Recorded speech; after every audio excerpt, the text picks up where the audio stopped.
Lung clinical forms. First, let's look at patient forms. We use patient forms to collect patient-reported outcomes or PROs before a patient starts treatment at baseline, during their treatment, at the end of treatment, and after treatment and follow-up. Lung patients who agree to participate in MROC can either agree or disagree to complete forms. If a patient declines to complete forms but agrees to participate in MROC, we will only use CDA forms and provider forms to capture data. An MROC brochure should be provided to a patient when first discussing MROC with them, and a cover letter should be used with each patient survey. Now let's look at CDA forms. Lung CDA forms should be completed at baseline, at the end of treatment, and 3 and 6 months after a patient completes treatment, and then annually for 3 years. Data reported on CDA forms is collected through chart abstraction and should be submitted in the MROC database within 2 weeks after the patient's appointment.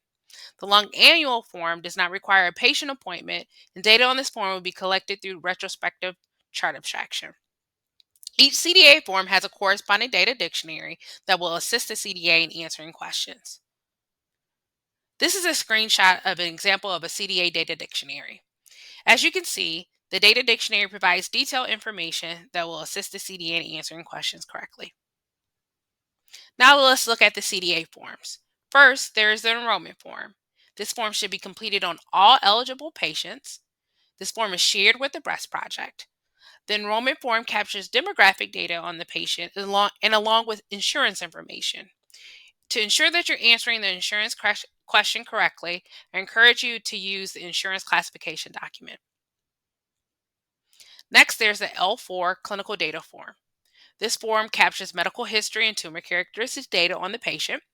You should use the console note in the pathology report to help answer questions, and also use the data dictionary. Then there's the L5 systemic therapy form.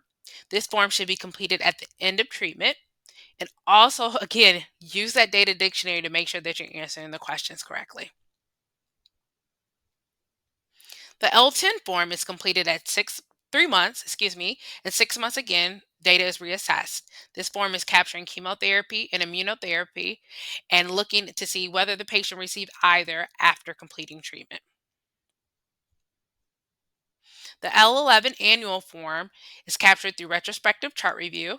It's not tied to a patient appointment, requires a physician signature, and if an SE2 or an early termination form is used within 1 year of the patient completing treatment, the L11 form is still required.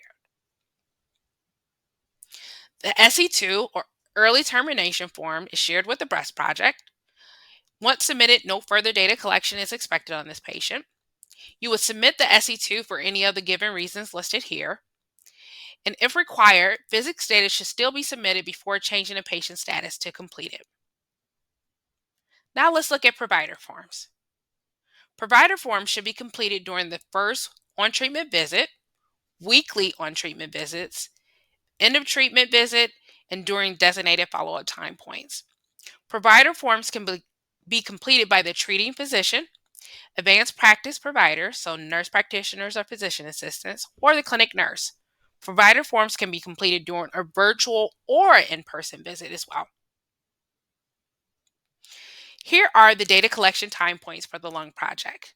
If you look at the bottom 3 rows, you will see when CDA forms should be completed, when patient forms should be completed, and when provider forms should be completed. One big difference for the lung project is that we still capture weekly data for this project. We also capture data for lung at 1 month, and then again annually for 3 years. Another difference from the lung project from the breast project is for those patients who receive 5 or fewer fractions, we have an abbreviated data collection time point table. You will see that we do not capture the weekly forms, but we do capture baseline data. We need to capture the end of treatment date for the patient, and we still will capture data in follow-up.